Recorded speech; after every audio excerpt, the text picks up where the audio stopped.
Hello, everyone. It's Jessica Wilkinson, your awesome young adult services librarian. And for this week's Teen Book Talk, I'm going to talk about some of the fantasy books that we have in the library. So let's get started. The first book is Gilded by Marissa Meyer. Marissa Meyer, #1 New York Times bestselling author, returns to the fairy tale world with this haunting retelling of Rumpelstiltskin.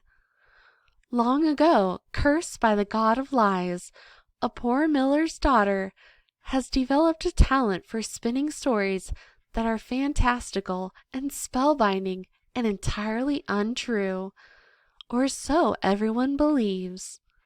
When one of Cerilda's outlandish tales draws the attention of the sinister Earl King and his undead hunters, she finds herself swept away into a grim world where ghouls and phantoms prowl the earth, and hollow-eyed ravens track her every move.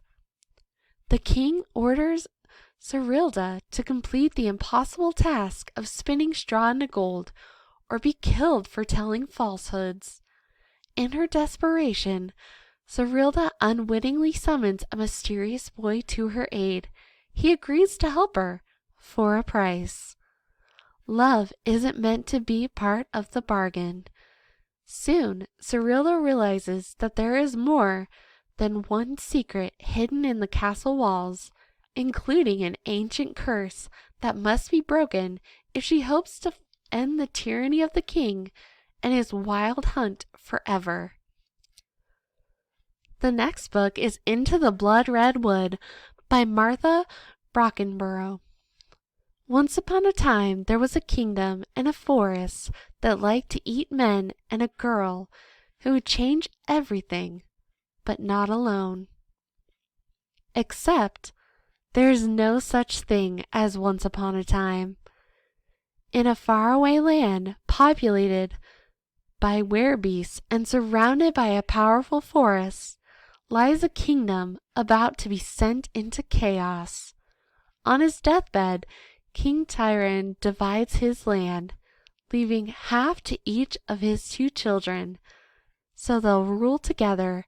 However, his son Albrecht is not satisfied with half a kingdom, and even though his sister Ursula is the firstborn, he decides that as a girl and werebear, she is unfit to rule.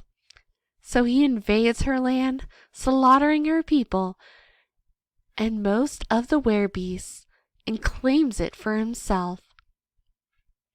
As King Albrecht builds his iron rule and an army of beasts to defend his reign, Ursula is gathering the survivors and making plans to take back the kingdom. Not just her half, the whole thing, because Albrecht should have never been allowed to sit on the throne, and Ursula is going to take his crown. And if he's not careful, he might not get to keep his head either. The last book I'm going to talk about is Skin of the Sea by Natasha Bowen. A way to survive, a way to serve, a way to save. Simi prayed to the gods once. Now she serves them as Mamiwata, a mermaid, collecting the souls of those who died at sea and blessing their journeys back home. But when a living boy is thrown overboard, Simi does the unthinkable. She saves his life, going against an ancient decree, and punishment awaits those who dare to defy it. To protect the other Mamiwata, Simi must journey to the Supreme Creator to make amends. But something is amiss. There's the boy she rescued, who knows more than he should, and something is shadowing Simi. Something that would rather see her fail. Danger lurks at every turn, and as Simi draws closer, she must brave vengeful gods, treacherous lands, and legendary creatures, because if she doesn't, then she risks not only the fate of all Mamiwata, but also the world as she knows it. These are just 3 of the great fantasy books that can be found in the teen space, so be sure to come on into the library and check them out.